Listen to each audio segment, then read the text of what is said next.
If I go out here on the walkway in front of my apartment, All right. and I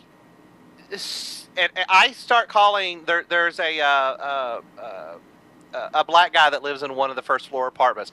If I start calling him names, I cannot then blame the police for not protecting me when he decks my lights. So you're saying that if you run up to this particular black dude and start referring to him utilizing the N-word, that you should expect to have the hell beat out of you? Is that your point? I shouldn't expect the police to be there to keep me. What if you call the police? Doesn't matter if I call the police in advance. Hey, police, I'm about to go downstairs and I'm going to call my first floor neighbors the N-word. I want you to come out and protect me. I think you should be able to do that, though. No. Police have no responsibility to protect me from my own stupidity. I think, okay, but if they know that you're about to do that in a high crime area, shouldn't they say, okay, there's going to be some trouble. Let us quickly get out there? If they do, it shouldn't be to protect me. It should be to keep the other person from going to jail for beating the crap out of me. So you're saying that black people have so little self-control that if you call them, not just black people, anybody. If you walk up to a white person, if I go down to my white neighbors and start calling them honky. No, if you go to your white neighbors and call them the N-word, though, I bet you everything's going to be fine. I don't know about that. I don't think white people like to be called the N-word either. Do you think, Alan, that we might be able to hire protection for you? Like, you think I could get a private security company to follow you around as you're running through Harlem calling black people the N-word and then protecting you from the black people? Do you think I'd be able to find that? I would hope any security company, knowing that going in, would turn away from you. Right. Although I'm sure someone out there would take the money. I think I might actually try to do that in the next hour. All right, everybody, welcome back. You are tuned into the most listened to radio program on the earth. It is the Sir Darryl Radio Experience. I am Sir Darryl. Before we left, we were talking to Alan, the token white guy of the Sir Darryl Radio Experience. And Alan was speaking about our spiritual guide, Pastor Manning, and whether or not he needed police protection if he knew that he was going to say the things that he was going to say. That's what Alan was talking about. Well, I wondered whether or not if we sent Alan out to be racially offensive, whether or not we could get him protection, because if we can't depend on police to protect him, would someone in the security world protect him? And I'm going to do a quick spontaneous research call to try to figure this out. All right, so here we go.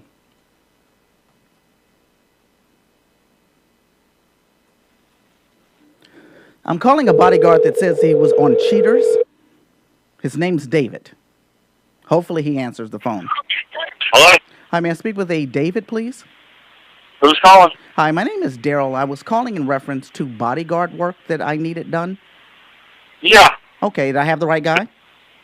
Yes, you do. Okay, sorry. No, I've been getting a lot of phone calls from telemarketers lately. Oh, no. Okay, yeah, no. One of my assistants gave me this number. He apparently did some research, and he wanted to find people that had skill. I don't know what criteria he used in order to determine that, that you met the criteria list, because he's not here and I don't have it. But he did give me your number along with a couple of other people. And we're looking for something kind of specific. If it's something you can't do, again, we completely understand, because we would need everyone to be on board with this. First of all, do you do any traveling outside of the South Florida area?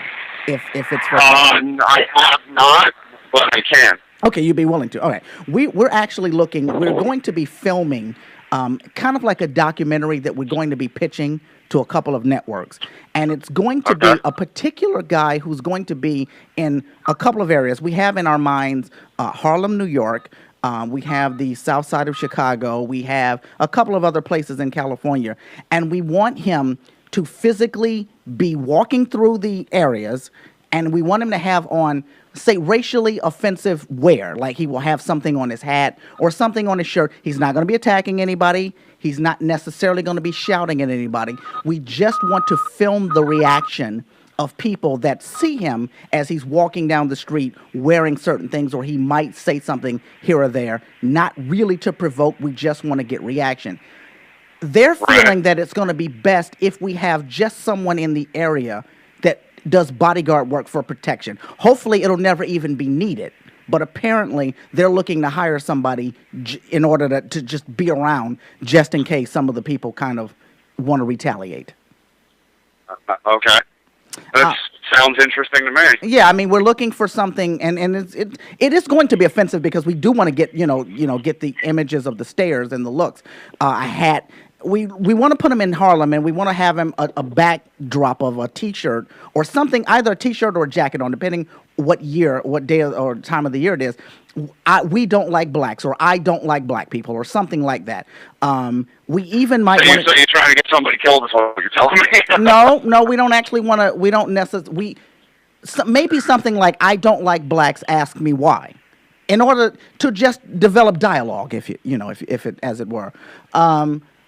And we just want to have him just walk around. He's not going to look at people mean. He's actually not going to make eye contact with the people that he's offending in order, kind of like you do with an animal, how if you're going to be walking towards them, you don't look at them. You just kind of walk in their area and they're observing you. Kind of that type of, that's the agenda that we're going after. And we just want to get the reaction. Now, of course, if someone were to, get outside of themselves on a physical way, we're looking for somebody that might possibly be able to just get them out of there. We don't need you to fight anybody, but just be able to just quickly get them out of the situation, defuse it. Okay, that's not a problem. Okay.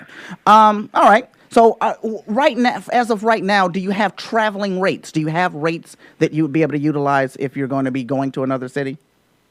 For something like that, what you're talking about, it's going to be a minimum of at least 2 people. Okay. One-on-one in that type of situation. You're talking about a high-risk situation. Okay. I mean, you're actually racially or specifically offending people in that manner. Okay. You're looking at like $500 a day plus expenses.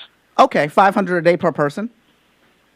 Yeah, perfect. No, that'd be total $500 a day for 2 people. Okay. Plus the expenses, of course. Okay.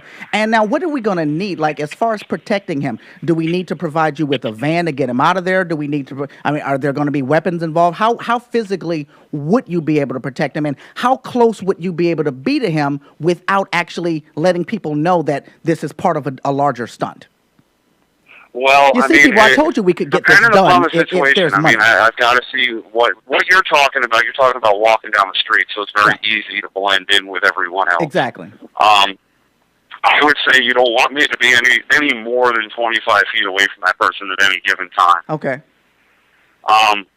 As far as weapons, you cannot. I mean, that's against federal law. You cannot transport firearms, any kind of weapons over state lines. So that anything that would be done would be all hand to hand. Okay, I just didn't know. I wasn't even. If that person gets into a situation, it's more hand to hand combat than anything. Yeah, I wasn't even suggesting it. I just don't know. This is very new to me. I didn't know what. No, absolutely. Yeah. Okay. Now you're speaking about that.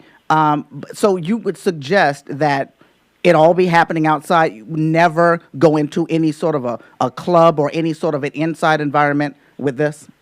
It would. The problem with that situation, I mean, outside environment, you're dealing with a lot of people. Mm-hmm. Inside environments, you're dealing with a small confined area. My suggestion would be any kind of nightclubs, bars, stuff like that. You're less likely to run into anybody that's got any kind of weapons. Okay. But so you might offend more. Safer situation. You might offend more people, though, right?